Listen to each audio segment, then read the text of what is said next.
And so we're going to start with Art Talk number 42.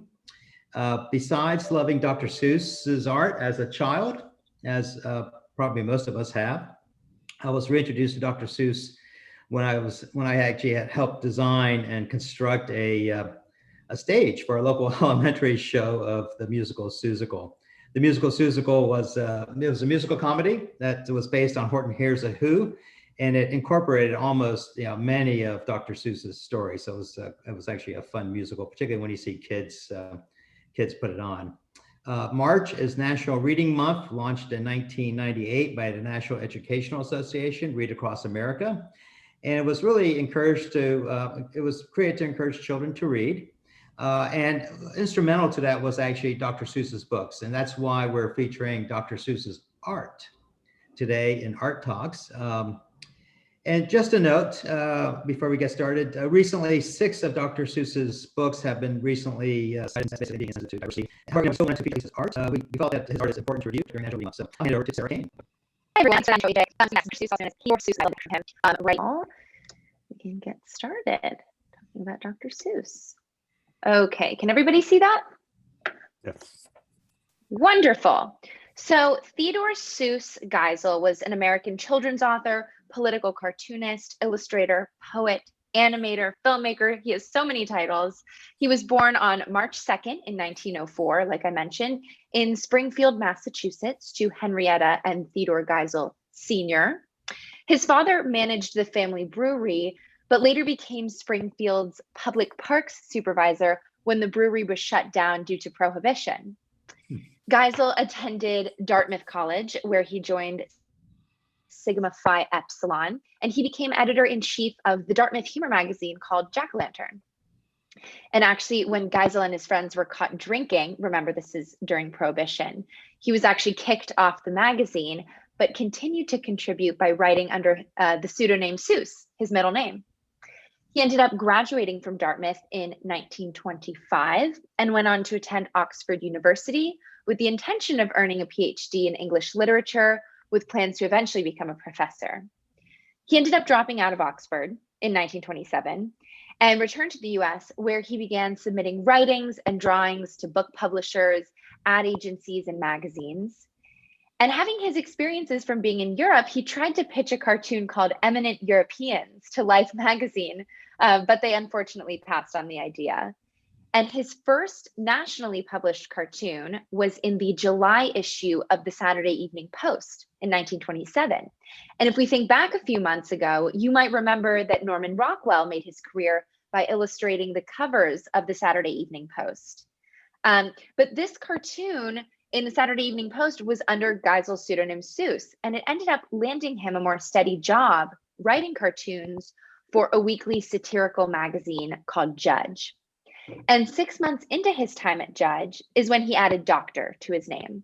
And I think it's funny. I guess I had always wondered where he got Doctor from and not Mr. Seuss, but I guess it makes sense now because he was on track to get his PhD and be a doctor of English Lit. So Geisel published an ad campaign in Judge for Flit, a bug spray that was manufactured by Standard Oil, which is now known as Esso or ExxonMobil. And the company liked it so much that he was actually hired full-time as part of the staff for Standard Oil in the advertising department.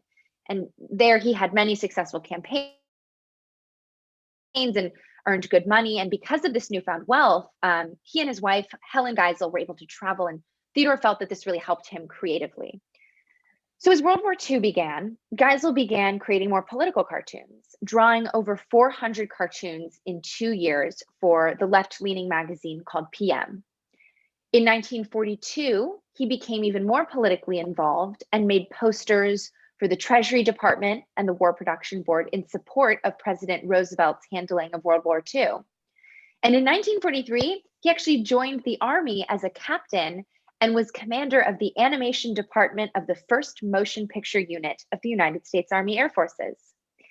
He created a film titled Our Job in Japan while in the Army, which was then adapted and commercially released as a film called Design for Death in 1947. And it was a close study of Japanese culture and was actually awarded the Oscar for Best Documentary Feature. And I just Just recently learned that actually, that he is an Oscar winner. So after the war, he moved to La Jolla, California with his wife, where he returned to writing children's books, as he's most known for. And it's said that he would write at least 8 hours a day, taking breaks to tend to his garden. So now that you're more familiar with Dr. Seuss's life, we can look back at some of his most famous books. So this, of course, is The Cat in the Hat. This book was published in 1957 and follows a talking cat that shows up at the house of Sally and her brother while their mother is away. He wears a red and white striped hat and a red tie and shows Sally and her brother some of his fun tricks to keep them entertained throughout the day. Unfortunately, the fun gets out of hand, and the cat's helpers, Thing 1 and Thing 2, end up ruining the house. And so the children and their pet goldfish get increasingly alarmed at the state of the messy house, but the cat pulls out a machine that cleans the house just before their mother arrives home. And this book was created as a response to a debate going on in the US amongst literacy amongst children and the effectiveness of the Dick and Jane series of books at the time that taught children how to read. So Geisel was given a list of about 230 words that every first grader should know. And he was tasked to write a book using only those words. So the final book was 236 words. And 3 years after the book's release in 1957, it had already sold over 1 million copies and is one of the most popular children's books of all time, even to this day. How the Grinch Stole Christmas was also released in 1957, just after Cat in the Hat. It follows the Grinch, a grouchy, solitary creature who attempts to put an end to Christmas by stealing Christmas gifts and decorations from the nearby town of Whoville on Christmas Eve. And miraculously, the Grinch realizes that Christmas is not at all about money and presents and ends up joining the Whos for their big Christmas feast and even carves the roast beast. So it's said that the Grinch is based somewhat off of Geisel himself. His wife and him were both facing health problems at the time. He absolutely hated the commercialization of Christmas. And Geisel's biographers said that it was the easiest and the fastest book he ever wrote. This book was somewhat popular when it came out, but really was a commercial success in 1966 when it was first turned into an animated film. And since then, of course, they've created so many different iterations of this story, the live action version with Jim Carrey, a musical, the computer animated film version that came out a few years ago with Benedict Cumberbatch. So it's really become a staple story during Christmas time. Green Eggs and Ham, another one of his very famous stories, was published in 1960 and follows the main character, Sam I Am, offering an unnamed character a plate of green eggs and ham. And when the character refuses, Sam I Am offers different locations to eat the green eggs and ham until finally the character tries the dish and says, "I do so like green eggs and ham. Thank you, Sam I Am." So this is another one of Seuss's beginner books made to teach children how to read. And Seuss's publisher, Bennett Cerf, bet him that he couldn't write a book with less than 50 words and gave him a list. So I won't read all the words aloud, but I'll put the list in the chat when I'm finished presenting. But clearly Seuss won that bet, and this became one of his most popular stories. So The Lorax, which is the picture on the left, was published in 1971. It follows the Lorax, a character that speaks for the trees and confronts the Onceler, who causes environmental destruction. And the story highlights the dangers of human destruction of the natural environment. And it's said that this is one of Dr. Seuss's personal favorites of the books he's written. He was able to make a fable teaching children and even adults about environmental preservation and really keeping it engaging and entertaining in true Dr. Seuss fashion. So the picture you see here is the Lorax from the Amazing World of Dr. Seuss Museum in his hometown of Springfield. And it's a section of the museum called Readingville, which encourages kids to read by having these kind of interactive elements to the exhibit. And then on the right side of this slide is Oh, the Places You'll Go, published in 1990, so a bit of a time leap. It was written towards the end of his life. He ended up passing in 1991. And the story follows an unnamed boy as he travels through different landscapes and places, eventually reaching a place called the Waiting Place. And it's a story about making different decisions throughout life and the ups and the downs that one encounters along the way. And this is definitely one of his more existential themed books compared to some of his other stories. And I wonder if that's because it was towards the end of his life. But overall, it's a great book for children to teach them about making good decisions and comprehending the highs and lows of life. And here I just wanted to show quickly some stamps that have been made honoring Dr. Seuss. There's the 37-cent stamp from 2004, which includes a picture of him with an array of his characters, as well as you can see a Cat in the Hat stamp and a Fox in Socks stamp. And on the left is a postcard he wrote to a friend of his, artist Peter Max, in 1974, honoring the World Expo in Spokane, Washington. And on the postcard, you can see he drew a little plate of green eggs. So really, as you can see, there's such a big legacy that Dr. Seuss left, not only with children's books, but his political and environmental activism as well. He's still one of the best-selling children's authors and illustrators. He wrote 60 books under the pen name Dr. Seuss and has sold more than 600 million copies worldwide. Thanks, everyone. Thank you, Sarah. That was fantastic. There's a couple of great comments in the chat window. So one of them is that he mostly used watercolors. I mean, his art just looks so appealing, even to adults, not just children, doesn't it? Mm-hmm. Absolutely.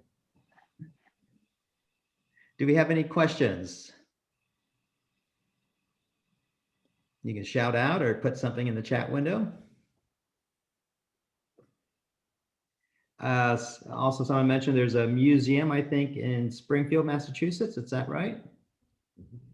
Yes, that's from the slide of the Lorax. It's it's called the Amazing World of Dr. Seuss Museum. Huh. Yeah. And I think Greg mentioned there's a statue in La Jolla as well. Yeah, which is where he lived a good deal of his life, right? In La Jolla. Yeah. Yes. Yeah. I'm in San Diego, and of course the controversy rages as to whether or not he's a good guy or not. And the library is named after him. There's streets named after him. It's a lot of what I believe foolishness. Thank you. Yeah. Thanks for that comment, Jeff. I think in any case, most of us grew up reading his books and just, I think, being captivated by not just by the story, but also by the art. Yeah. A lot of children. Yeah, absolutely. Sarah, yeah, there's actually at UCSD down here in San Diego. Liz brought it up. There's a small little garden there in his name. Nice. Tom, I think you had a question. Yeah, Sarah, you said that he was working with Bennett Cerf. Does that mean all his stuff was published in Random House? I think a lot of his stuff was Random. Most of his books were Random House. I think also a few were HarperCollins before it became HarperCollins. But yes, he did work with Random House for a lot of his books. I did not know that. Does anybody know if his stuff is well known outside of the U.S.? We have a few people here from outside the U.S. that, if you'd like to comment. I mean, growing up, I never really heard of him. He wasn't not covered in English schools, so it wasn't until I came to America and like, who is this guy? I'd never heard of him. The reports here in San Diego is that his institution, if you will, or the corporation is just blossoming. The input is many times higher than it has been in the past, and a great deal of it because international sales are climbing. We have some of our folks, Tomas and Patricia, I think. If you can, did either of you ever hear of Dr. Seuss books growing up as a child? I have, although we got all of the movies and merchandise. So I'm pretty much an illustrator, so that's why I know him, but I don't know about other folks. Mm-hmm. That's great. Thank you for that comment, Patricia. It was used in Denmark. Oh. But it was censored. Okay. It's odd to think of his books being censored, but I get it. Yeah. Well, everything is censored in Denmark. In fact, if you watch Netflix, every single episode of every movie or show is censored. Wow. Wow. Interesting.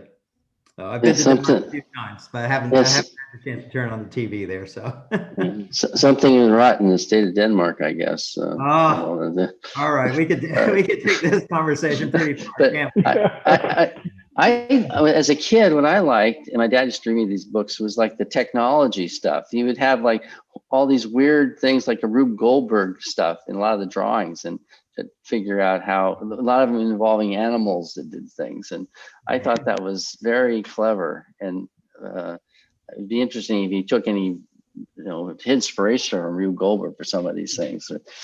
Fantastic. Thank you, Sarah. That was fascinating, and it's always nice to kind of go back to childhood memories. So thank you very much, Sarah.